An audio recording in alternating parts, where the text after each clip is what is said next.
the power of a systemic prayer life. Please write it down. The power of a systemic prayer life. La puissance d'une vie de prière systématique. S'il vous plaît, écrivez-le. La puissance d'une vie de prière systématique. S'il vous plaît, soulignez le mot systématique. Beaucoup de gens enseignent sur la prière. Beaucoup de gens prient, beaucoup de gens parlent de la prière, mais plusieurs croyants n'ont pas été capables de bénéficier de la richesse qui est capturée dans le ministère de la prière, tout simplement parce que leur vie de prière n'est pas systématique. Dans Actes chapitre 3 et le verset 1, nous sommes en train de considérer la puissance d'une vie de prière systématique. Actes chapitre 3 et le verset 1. Lisons ensemble. Êtes-vous prêts? Lisons maintenant. Pierre et Jean montaient ensemble au temple à l'heure de la prière. C'était la 9e heure. Que quelqu'un dise l'heure de la prière. L'heure de prière. Il y avait un temps consacré à la prière. C'est devenu un rituel.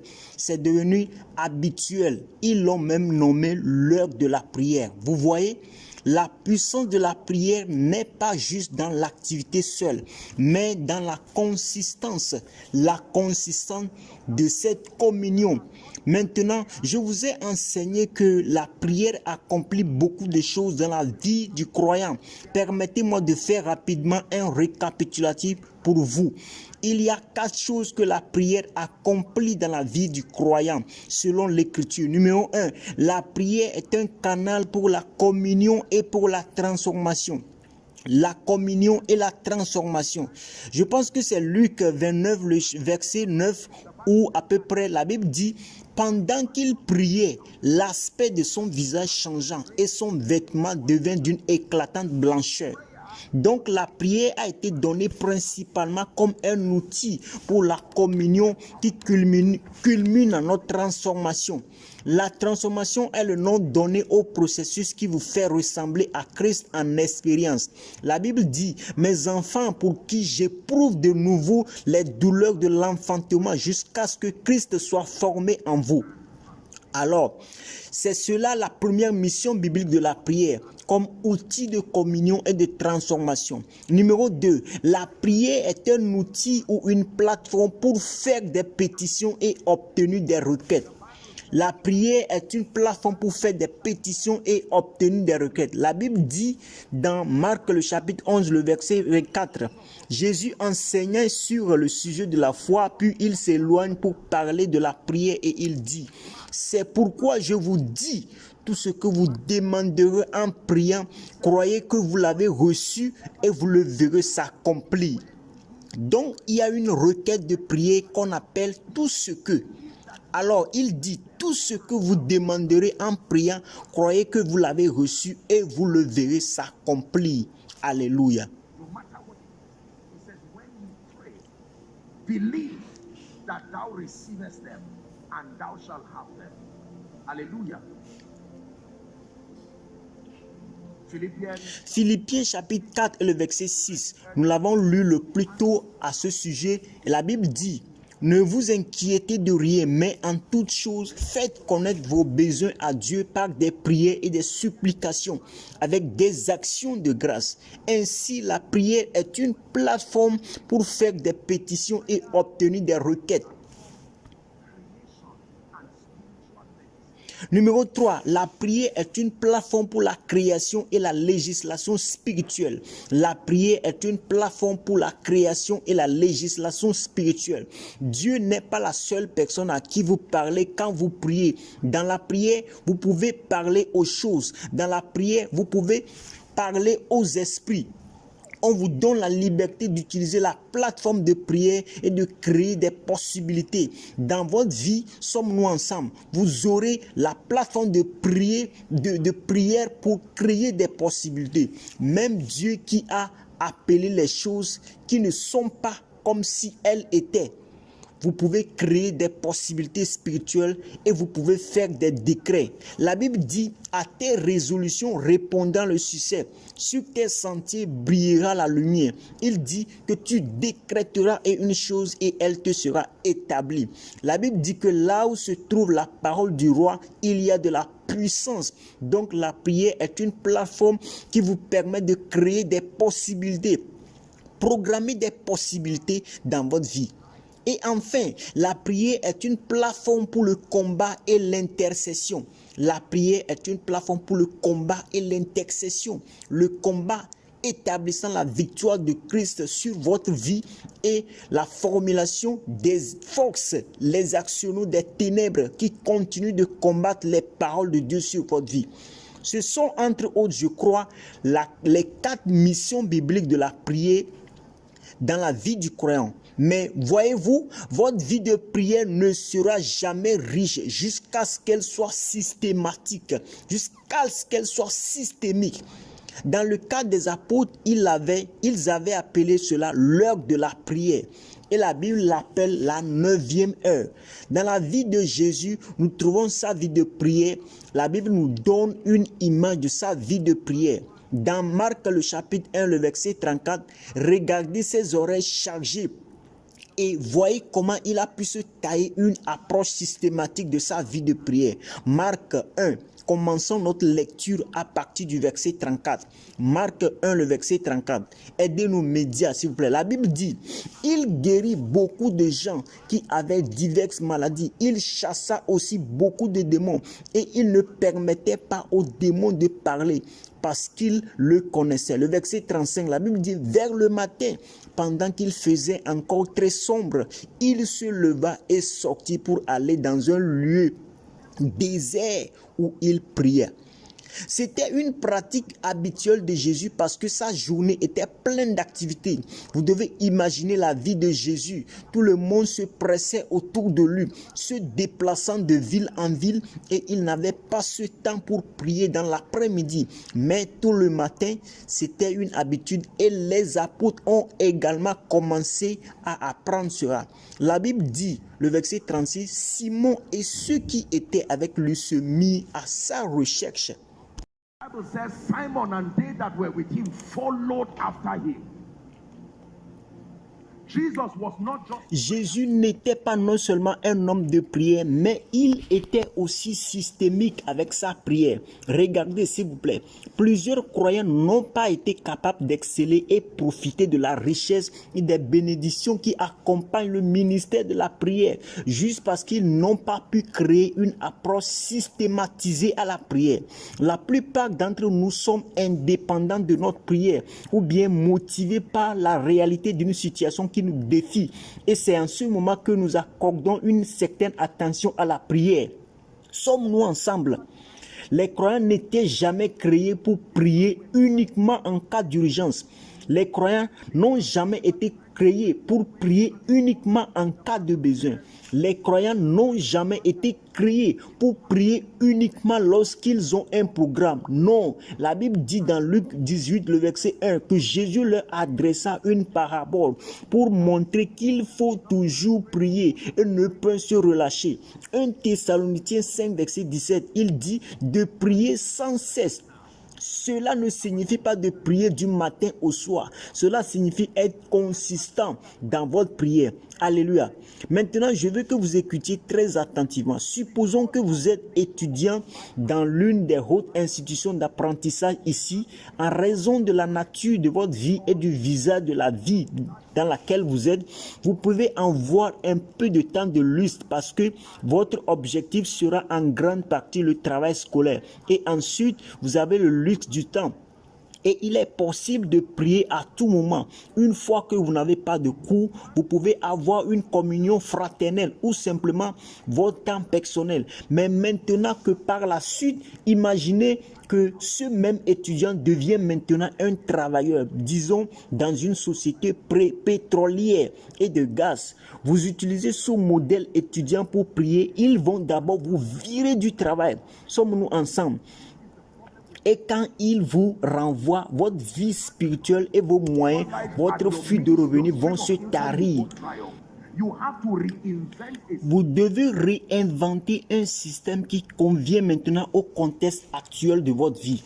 C'est là le problème avec de nombreux croyants. Vous aviez le luxe, disons par exemple que vous n'étiez pas marié en ce moment-là. Vous aviez le luxe de vous enfermer pendant 3 jours. Vous n'aviez pas besoin d'obtenir la permission d'un homme en tant que femme. Vous pouvez vous enfermer et prier. Maintenant que vous êtes marié, vous êtes une femme, probablement une mère. Vous avez d'autres responsabilités que le luxe d'être indépendant. Votre vie de prière n'est plus là. Car être femme de prière ne sera pas une excuse pour échouer dans votre vie de famille. Sommes-nous ensemble? Donc vous devez maintenant créer un système. Il faut de l'intelligence pour prier efficacement, pas seulement la spiritualité. Cette composante de l'intelligence est là où les croyants l'ont jetée. Nous avons juste un zèle aveugle. Il doit y avoir de l'intelligence. spirituality. That intelligence component is where believers have thrown it away. We just have a blind zeal. There needs to be intelligence. When you study your Lorsque vous étudiez votre vie et que vous découvrez la façon dont Dieu travaille avec vous, si vous êtes un leader et que vous avez beaucoup d'engagement avec les gens, vous voudriez maximiser vos heures de nuit. Vous voulez maximiser vos matinées. Vous devez maximiser vos heures de nuit et vous devez maximiser vos matinées. En principe, j'ai trouvé que les heures de nuit sont les meilleures pour moi, pour diverses raisons. Car cela vous offre un plus grand sens de la concentration. Sommes-nous ensemble maintenant? Il y a des moments où vous pouvez prendre des temps dédiés, peut-être une journée entière. Mais d'une manière générale, il y a certains niveaux de croissance. Je dis cela sincèrement. Demandez à n'importe quel grand leader. Il vous dira la commodité de la prière. Pour eux, ce n'est pas comme c'était il y a des années. Si vous voulez être honnête à cause des responsabilités qui vous incombent à cette personne, come upon that person. You can be praying. vous pouvez être en train de prier et quelqu'un vient vous déranger. En ce temps-là, vous vivez dans la même maison avec 5 de vos proches. Et pendant que vous priez, celui qui n'est pas encore né de nouveau s'amuse tout en jouant de la musique. Et juste au moment où vous voulez disposer votre cœur en priant, le voisin vous dérange. Et vous êtes dans la même maison, vous ne pouvez rien lui dire. Rappelez-vous que vous faites confiance en Dieu pour le salut de cette personne. Sommes-nous ensemble? Ou pendant que vous vous faites confiance en Dieu pour vous faire grandir, maintenant vous vivez dans une maison où vous êtes chrétien et vous êtes entouré par des non-chrétiens et une certaine liberté d'expression que vous devriez avoir, vous ne l'avez plus. Vous pouviez crier, vous pouviez rouler, vous pouviez tout faire, mais maintenant vous êtes limité à bien des égards. Écoutez, les croyants, vous n'allez pas grandir spirituellement et vous ne serez pas riche dans votre vie de prière jusqu'à ce que vous étudiez votre vie et en partenariat avec le Saint-Esprit, vous concevez un modèle efficace qui insiste que vous ne fassiez pas de compromis sur la prière, quel que soit votre emploi du temps. Parce que le diable est un maître pour vous donner une justification. Je suis occupé. Vous savez comment est ma vie. Et 2 jours deviennent une semaine. Une semaine qui devient 1 an. Et avant que vous ne le sachiez, vous serez juste là en train d'admirer tout simplement les jours où vous aviez l'habitude de prier. Et il y a des conséquences selon les Écritures. Lorsque les croyants n'investissent pas de temps pour prier, vous rejetez le potentiel d'une communion de qualité avec l'Esprit de Dieu.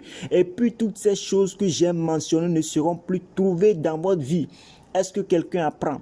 Vous voulez acquérir la maîtrise en formant tout croyant. Vous devez le former pour qu'il comprenne la puissance d'une vie de prière systémique ou systématisée. Prayer life.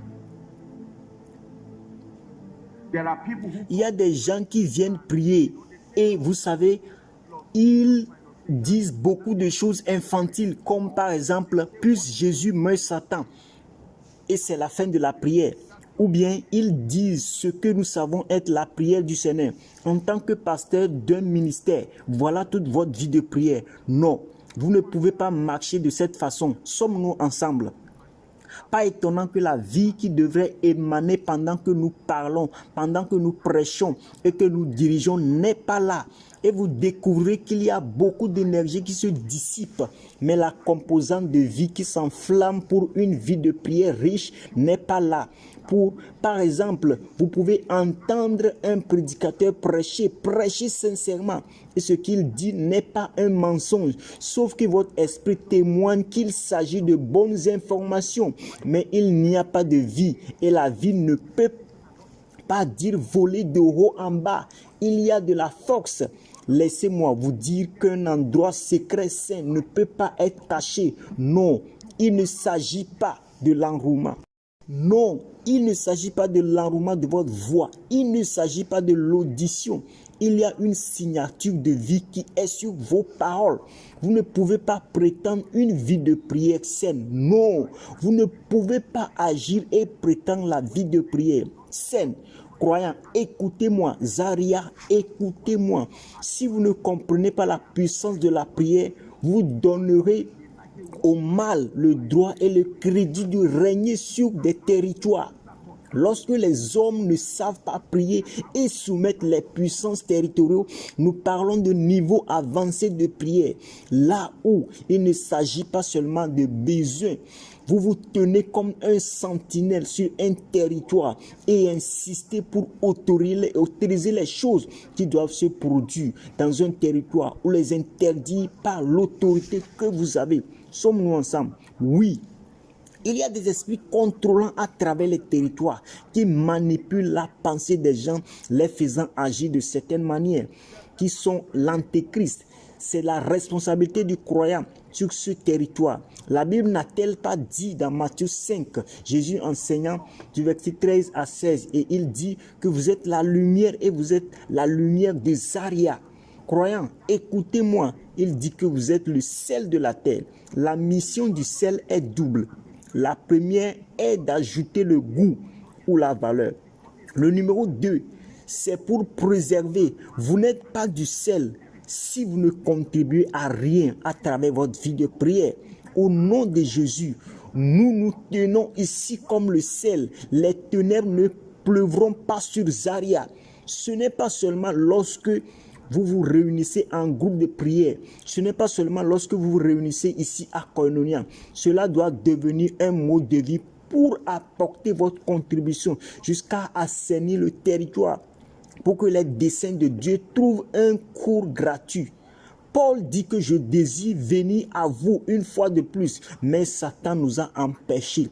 Si Satan peut empêcher les hommes, il peut empêcher les choses. Comme de nombreuses manifestations de faveur venant à vous peuvent être empêchées. Est-ce que quelqu'un apprend?